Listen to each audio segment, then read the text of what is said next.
name's Nicola Goldsmith. I'm the clinical ambassador for Performance Health, and I'm here to help you work out the right material for the right splint.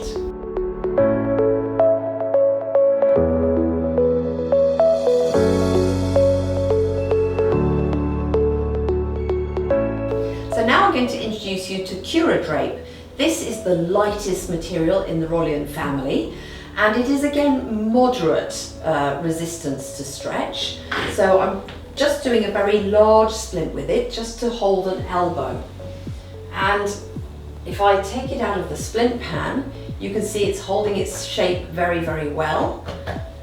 And just dry it off. I'm going to ask my lovely model to put her arm in position. Now, when I want to mold, for example, around the elbow, sorry, can't quite manage over, you'll have to forgive us, can't quite get it round, there we go, that's perfect.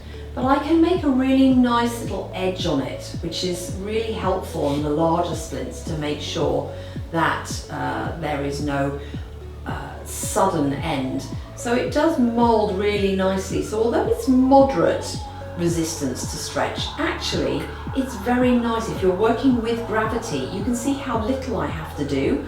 I don't really need to work it into position. So I would say this splint is very much sort of in the middle between those that are moderate ability to drape and those that have a high ability to drape.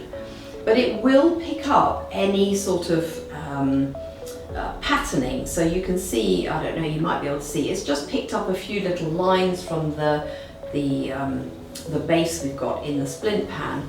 But because the splint fits really well, it's going to be very easy to do if you've got gravity with you. And the edges are nice and simple. They're going to cut really nicely. Again, it will seal if you cut it at the right temperature.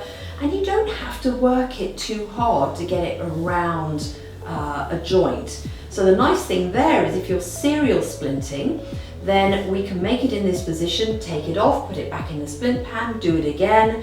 And because this is a very, very light material, it's very manageable for the patient to have a larger splint. So although this is a very thin material, we've got a 1.6 here that we're working with. Actually, the 3.2 and the 2.4 will also work in exactly the same way. They will respond in the same way. And we would either go with a strap distal and a strap proximal, and then one either side of the elbow, or if you're working for contracture management, you probably want to have one directly at the elbow with nice support right over the joint. Because we've got good contour, once this is really dried, it will have a lot of rigidity in the extension flexion plane and will hold a position really nicely.